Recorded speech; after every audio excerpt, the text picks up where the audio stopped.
he is part of. But now when we politicize it, when it becomes weaponized, I think it may bring some issues based on my survey.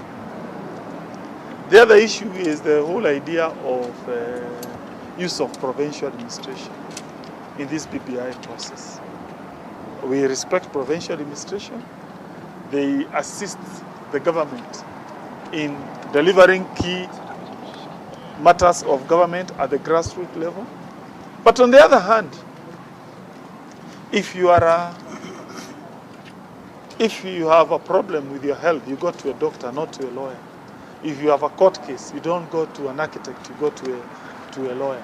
So in the same manner, on matters selling this political document called BBI, I would imagine it makes sense for government to use elected leaders as opposed to use state machinery. That is the feedback that I got from the people down there. Finally, a good idea is a good idea, notwithstanding that idea is coming from which faction. I say so because there are some very innovative ideas that have been given out. But because they come from a certain political faction, people do not want to entertain those ideas. Two ideas came from a certain political faction. Number one, we postponed this referendum up to 2022. Personally, I think that may not be tenable. And the reason is, if we do that, we may encounter some constitutional problems, which includes we need to have constituencies now so that people can vie and get elected in the year 2022. But if we wait up to 2022, then definitely we shall not enjoy the benefits of the new constituencies. Again also, remember the revenue sharing formula that was passed by the Senate. It was predicated on the understanding that we are going to increase more monies to the devolved units. So therefore, if for any reason we don't devolve more money, then the third generation revenue sharing formula will be rendered nugatory. So therefore, I agree that we need to finalize the issue of BBI now. However, there is the idea of multiple choice referendum. For me, notwithstanding the proponents of that idea, there is some merit in that idea. Why? It guarantees at the very basic minimum that BBI will pass. Because it's the whole idea of giving an array of options to Kenyans. So you give them certain options.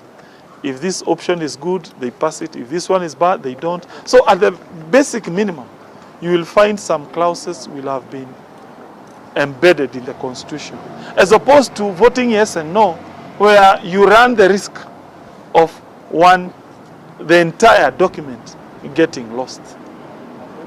Let me say that from where I sit, we must support the government.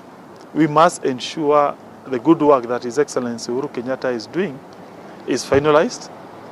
I will continue being supportive of the government as the chief whip.